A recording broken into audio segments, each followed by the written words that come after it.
Hey there, everybody. Thanks for joining me for another one-man review. Today I'll be taking a look at Jamie Coe's Art Schooled by Nobrow Press. I've got myself a few different Nobrow Press books, and so I'll be doing an ongoing kind of little series of their stuff. This was the first one I read. The reason I grabbed this one first is because it's the one I was most skeptical about. If you've watched the channel at all before, you know that I'm kind of tired of artists making book about artists and memoirs about artists going to art school and stuff. This one was presented as fictional, but after having read it, I'm pretty sure this is just Jamie Coe having gone to art school and then being wary of autobiography, so putting his experience into the into a character, because you have a fictional character here. Supposedly, the character's name's not Jamie; his name's Daniel, and he's going to art school. But it seems very close to Dan Clowes's Art School Confidential in terms of breaking down art school and the type of characters you see there and stuff like that. So not a fan of that genre, but when I'm critiquing stuff, I'm trying to critique, okay, this is what the artist is trying to do, and the artist is obviously trying to do a thing about, what it was like to go to art school, and I'll break the story down a little bit more, but putting that art school experience kind of on blast was what was the intention of the book, and that's done very well. It's a very well-drawn, well-written, interesting comic. It's just the subject matter is something I think is a little played out at this point. So there's that going into it. It's a Nobrow book, so it's beautifully published. It's on this awesome paper. This is back when they were doing these nice hardbound editions here. This one actually doesn't have the fabric on the side, but most of them have the fabric on the side.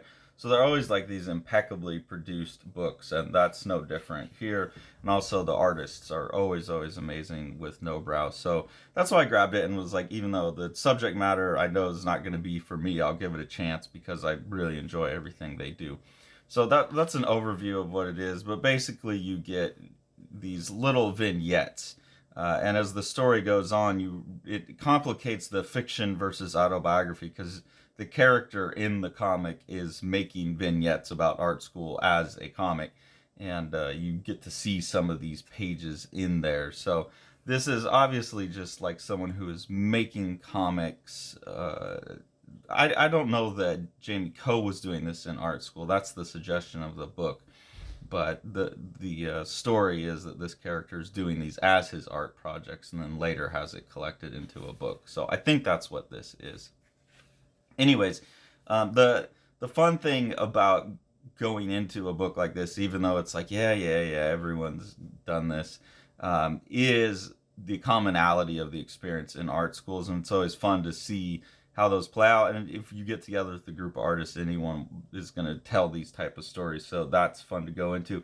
And then that just, even though I'm not a big fan of this genre, it makes it enjoyable for me because it's relatable, at least. So this first, right out the gate, experience that he has in art school is he's in a sculpture class, and everyone's doing these wild, wacky projects. This hung bird, this plaster breast, this like dead plant, this pile of junk here, and he's taking clay and has made like a classical nude. And I had that exact same experience when I got into Berkeley, and I had to take a sculpture class. I didn't want to; it was just part of the foundational classes you have to take. I wanted to be drawing, painting, all that. That's the first thing I did, is I made a sculpture, probably looked almost exactly like that, and the teacher kind of had the same response. I don't like it, it's too obvious. And the teacher that I had was kind of like this too, like this weird character, dude bro character named Jedediah Caesar.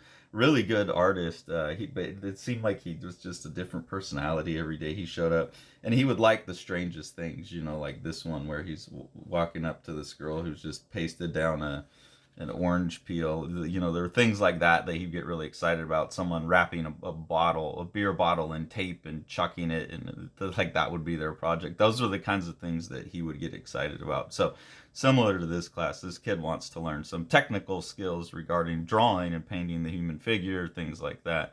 And they're celebrating the orange peel. So this is definitely someone who uh, they weren't getting what they wanted out of art school. They were in the wrong type of school, right? They were going to a fine art school and they needed to be going to like an illustration program or something like that. And that was my experience too. I was in fine art programs at universities, not illustration. So those things collide against each other. I think in the end, the artists didn't keep their mind open enough to what they were learning in these environments. I feel like I actually learned a lot. It took me away from my goals for a while, but it made me a better thinker by going through all of this stuff. Uh, I do like this quote here. He says, "A common device used by many amateur conceptual artists is to use big words falsely that add up to nothing but leave the audience emptily impressed." And so they have the artists here explain what they're doing. "It represents the plethora of our needs to be superfluous with nature rather than to restore to temerity." And then the teacher says, "I love it. Super work, man. It evokes a sense of texture in your mind, an ethereal yet substantial piece. The technique of peeling the orange and piecing it back together is fascinating." And that all rings 100% true. So, again, like I said, even though the content's not exactly what I like, Jamie Coe is doing a really good job of capturing the the essence of these type of characters and this type of speech in a way that's almost not even character. It's just spot on. This is another, I think, really common art school experience is the kind of creepy figure drawing model. I remember the first time I took figure drawing was at the Joe Kubert School with the teacher was Sergio Carrillo, who was working on a Batman book, sort of Azrael book at the time.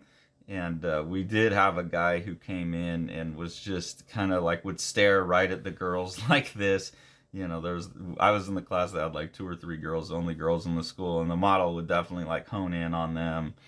He would bend over in very awkward, strange positions.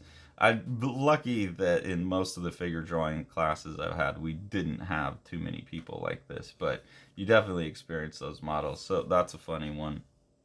And then of course you have to have like the breakdown. This is where it just gets like a little predictable to me in the same way that he's trying to make other people stereotypical and predictable. I think that the author is being stereotypical and predictable, like Dan Clow's outsider, too cool for school, making fun of everyone. So going into like the art school types, and again, yeah, they're getting it fairly right, but it's just the fact that this is also now predictable is kind of funny to me. Some of the labels. This book is actually set in the UK, I believe, in England, and so some of these labels don't map onto my experience. Like this retro punk student is what I would call a hipster, but the type is right. I understand that. The hip hop stoner student. I don't know that I encountered many. This was a supposedly kid going to school in 2001. I went in 2005, so it should be similar timeline. This here that he calls the hipster student, that's not what I would call a hipster student. This would be more like the raver kid uh, with these weird glasses and bright colors.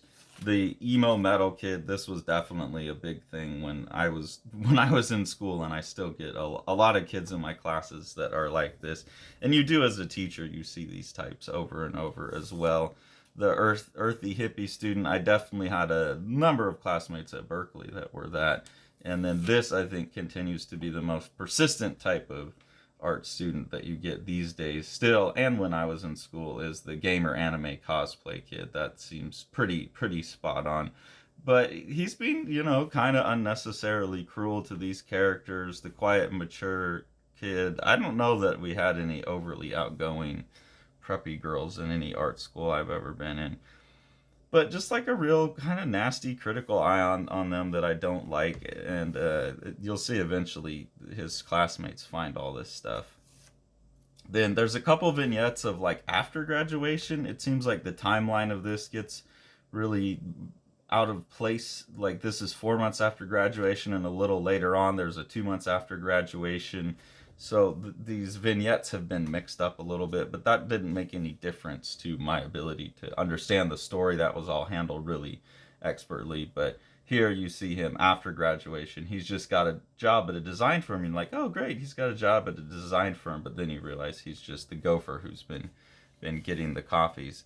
But then you'll see this is where things kind of jump back and forth. Like now we're back in school, and they're doing a critique, and he puts up his comics of the people for critique. And obviously it's got all the classmates in it and stuff, and so they're very pissed off because he's been going after everyone in kind of a critical way.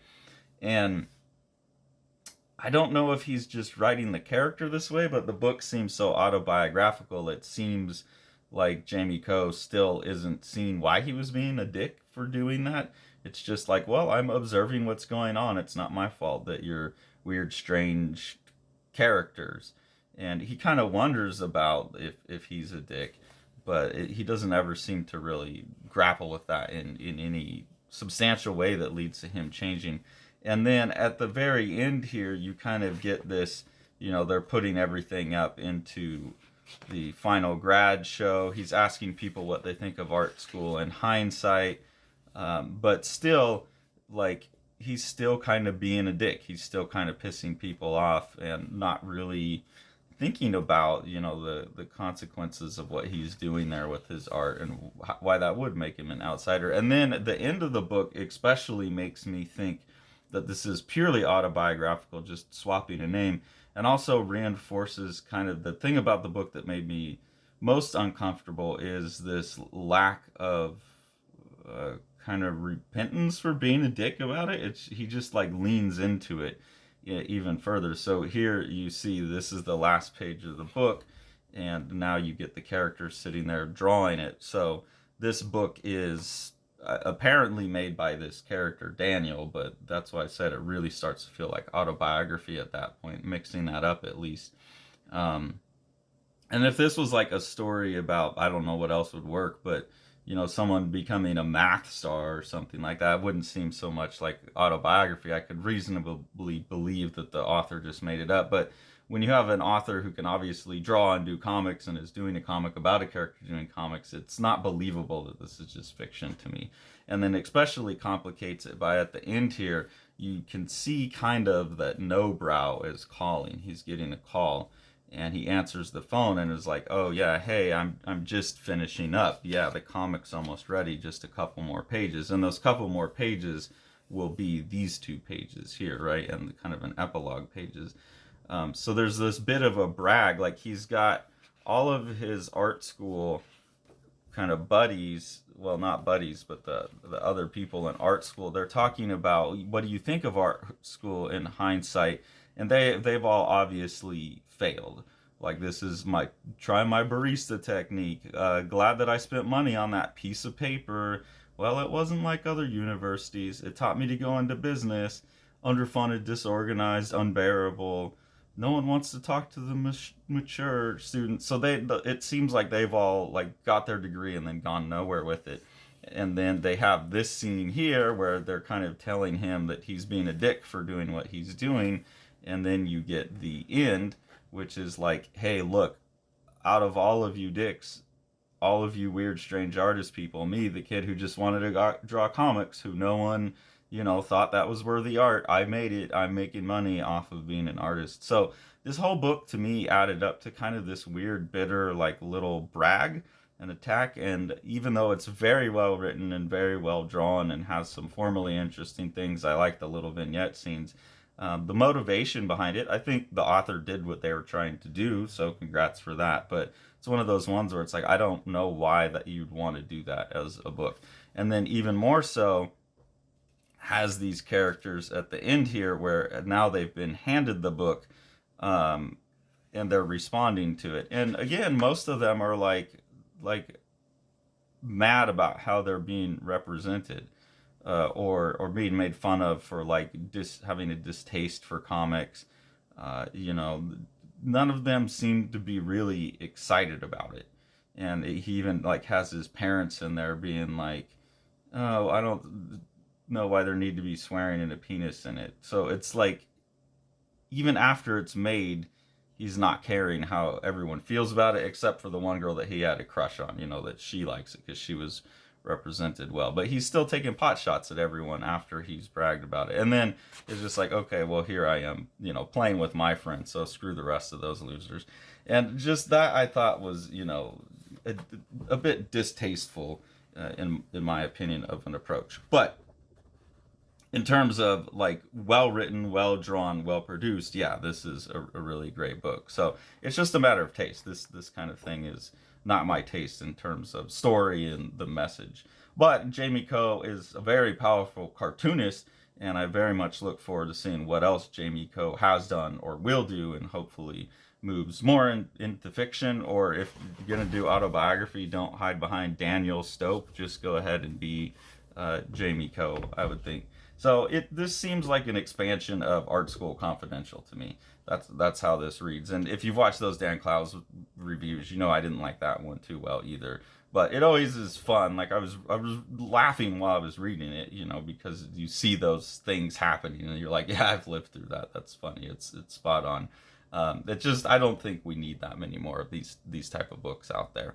So if you enjoy this kind of thing, definitely see if you can track it down. Nobrow Press, definitely check out the rest of what they do. They make beautiful books, and they're definitely worth supporting them as a company. If you enjoy what we're doing here on the channel, there's two ways to support us. The first one is through our Patreon. We have two different tiers of engagement on there. The first one's early access to our books. We always have a pretty good queue there that are waiting to go onto YouTube that you get early access to. And the second tier, you get exclusive content, early previews of what Sean and I are working on, and then also exclusive access to the ongoing web experiment Pranay Day, which is an interactive thing where users can vote on what happens to the character next. Also, if you want to support Living the Line, the best thing to do is support what Sean's doing with Living the Line Publishing. So we'll go ahead and take a look at one of his books now. Whole new world. Whole new world. Whole new world. Whole new world. Whole new world. Whole new world. Whole new world. Whole new world. For you and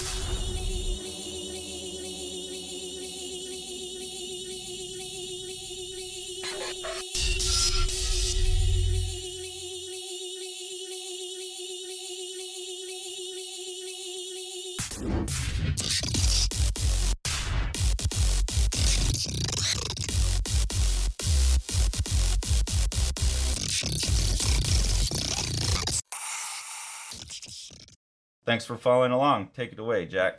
You want to see all these books? Smash that subscribe button and the like button and the bell, and then you get them.